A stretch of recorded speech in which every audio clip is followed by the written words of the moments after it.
catch a look at yourself on the leaderboard on your name? I did, yeah. On 17, it's kind of hard to avoid, so I saw I was in ninth, or I think at the time, so I did see that, yeah.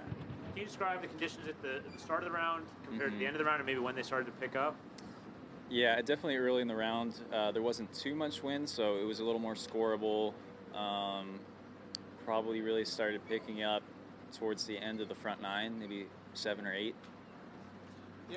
What was the key for you to, I guess, after yesterday, seeing the way they ended, the couple bogeys, having to wait and watch and see if you were going to make it? What was the key to being able to turn around from that and come back with a bogey-free round in some pretty windy conditions? I mean, it's always a little stressful when you're right on the cut line, and then, once you make the weekend, it's easy to kind of free it up because you don't have anything to lose. Like, I can't go backwards. You can only move forwards at that point. And I played really well the last 10 holes or so yesterday to finish the round, and was able to just keep that ball striking momentum going into today. What's the week been? Has it had a chance to sink in? I mean, that you've gone from 3 days ago not knowing if you were going to play here to now being, for now, top 10 at the Players' Championship. A little bit, but not really. It probably will more over the next few days. Feels pretty good. Yeah. I apologize. You've had to say this, I'm sure, many times already. But can you sort of talk us through again, finding out that you're getting in the field, what it meant to you, all that stuff? Yeah. And I've wanted to play this event my whole life, especially like the last several years living in Jacksonville. This feels like my hometown event in a lot of ways. And especially watching it last year, watching some of my friends play, I just wanted to get in this year so much. And then actually getting in, it's just it's an accomplishment of a goal, so a big goal. Where were you when you got a phone call? I was in the locker room, in the restroom. Yeah, I had to take that phone call. Someone says you may have cried? I mean, if one tear counts as crying, then yes. Yeah, sure. On that hometown front, when did you move to Jacksonville? And talk me through that decision. I know a lot of young golfers are kind of doing that, and it makes a lot of sense for them.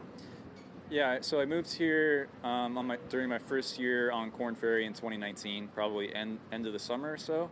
I'd been out of school for almost a year and had been living at home for a little bit. Just wanted to find the best place for me to practice and get better. And this seemed like the place to go, especially with everything being free out here. And playing professional golf early on can be expensive. So that was the big draw, just great free practice facilities and a bunch of other pros to play with. How much do you kind of attribute that decision to your ability to make this rise kind of through the ranks? Yeah, where you're at it's definitely a piece of it for sure.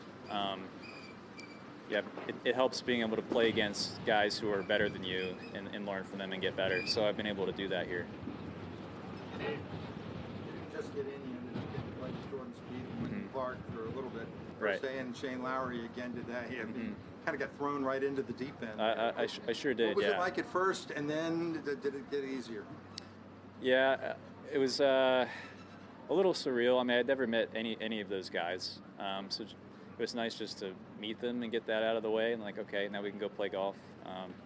But the first hole or so, I was pretty nervous, and then was able to find some rhythm after that. Jimmy Stanger return the favor this year? He did, yeah. He's out here following after I followed him last year. So I don't know how big your gallery were. Was there any? Did you hear him with any encouragement, or was there any interaction with him while you're out there? I definitely heard him some yesterday for sure. Yeah, but it was definitely interesting. I didn't hear like the start of the round Thursday. I only heard cheers for the other guys, and then towards the end, I started to hear some more from myself, which was kind of cool. I guess maybe people started to figure out who I was a little bit. It's only supposed to get worse as the day goes on. Where would you guess you might be at day's end? Oh, gosh, I don't know. Maybe close to where I am now. It's really hard to tell. I don't know just how. If it really depends on whether the wind dries the greens out or not. Because if they stay soft, it's still semi-scoreable. But if they start to dry out a little bit, then things can turn the other way. Danny, based on how the closing holes are playing, if you were teeing off now, what score would you be comfortable with, happy with? I think anything under par I'd be comfortable with. That'd be a solid round. What did you hit off 18C? Was it hybrid? Or I hit 3-wood. those through straight down. Pretty much, yeah. Yeah, I've never hit 3-wood that far in that hole. Usually I hit driver like 40 yards behind that. How often do you play out here? What? I mean, this is where I play more than anywhere else. So, I mean, I probably played here 100 times or close to it. Is this the most wind you've ever had to deal with playing 17 and 18 here? No, I've had some crazier days out here for sure. But I've never played 17 that downwind, where you're like, that's a little scary, worrying whether it's even going to hold on that first bounce. It looked like you made one long putt, otherwise just kind of took advantage of the holes that you have to. Was it? Do you feel like you had good control of your ball in the wind, or what was the key to today? Yeah, I did. It was just a really, really good, solid ball striking day where I was hitting it solid. I was hitting my start lines. Yeah, that was the key. Just a good ball striking day. What do you do the rest of the day?